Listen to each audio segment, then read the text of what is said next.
አሰላሙ አለይኩም ወረህመቱላሂ ወበረካቱ። ወንድሞች እህቶች እንዴት ናችሁ?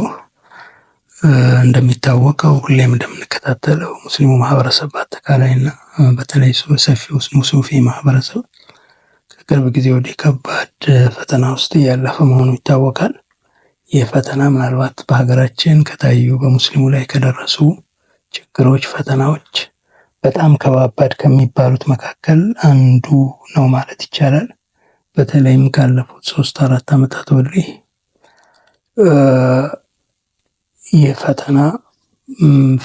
እነዚህ ፈተናዎቹ የበለጠ እየበረቱ በአሁኑ ሰዓት እጅግ አሳሳቢ ከሆነ ደረጃ ላይ ደርሰዋል። ባለፉት ዓመታት በአዲስ አበባና በክልሎች ተቋማዊ በሆነ መልኩ በርካታ ግፎች ተፈጽመዋል።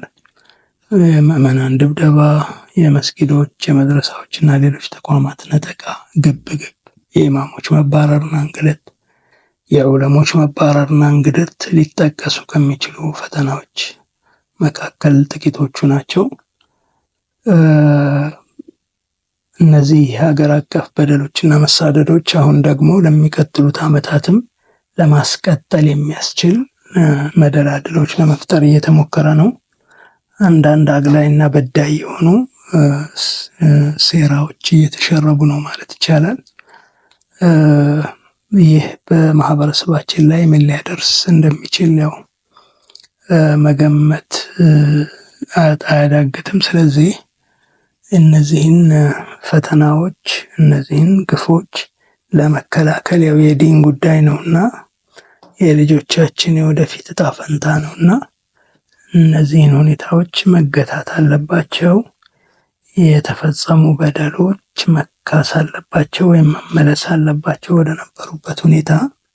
ወደፊት ደግሞ እነዚህ ችግሮች በማይዳገሙበት ሁኔታ መስተካከል አለባቸው። ከእንግዲህ በኋላ የቆየን የሃይማኖት ገጽታን የመቀየርና በኃይል የመቀየርና ሁከት የመስጊዶች የመጨረሻ የሰላም ቦታ ናቸው። ቤተ እምነቶች የመጨረሻ የሰላም ቦታ ናቸው። እነሱን የሁከትና የብጥብጥ ቦታ ማዕከላት የሚያደርጉ አቅጣጫዎች መገታት መቻል አለባቸው። ይህን ነገር ለመግታት እያንዳንዱ ሙስሊም የኃላፊነት አለበትና በዚህ ረገድ ከሚደረጉ ጥረቶች መካከል አንዱ ዱዓ ነው።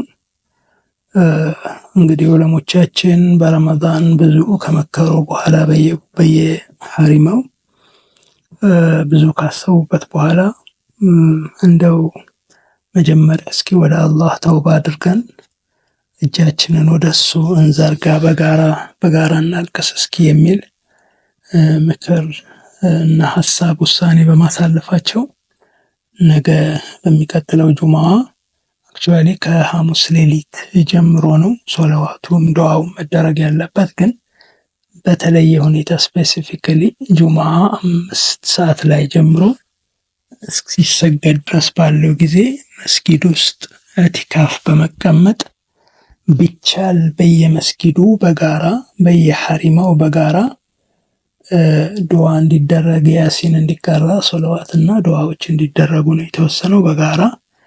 በጋራ የማይደረግባቸው የተለያዩ ሁኔታዎች ሲኖሩ ሲያጋጥመን ግን በግል ከቤተሰብ ጋር ሁነን ወይም በግላችን በዚህ የዱዓ እና የልመና ፕሮግራም የያሲን ፕሮግራም ላይ እንድንሳተፍ ተጋብዘናል። በዑለሞች ታዘናል በዑለሞች። ስለዚህ ሁላችሁም የዚህ ፕሮግራም ተሳታፊ እንድትሆኑ አደራ እላለሁ። ሰላም አለይኩም ወረህመቱላሂ ወበረካቱ።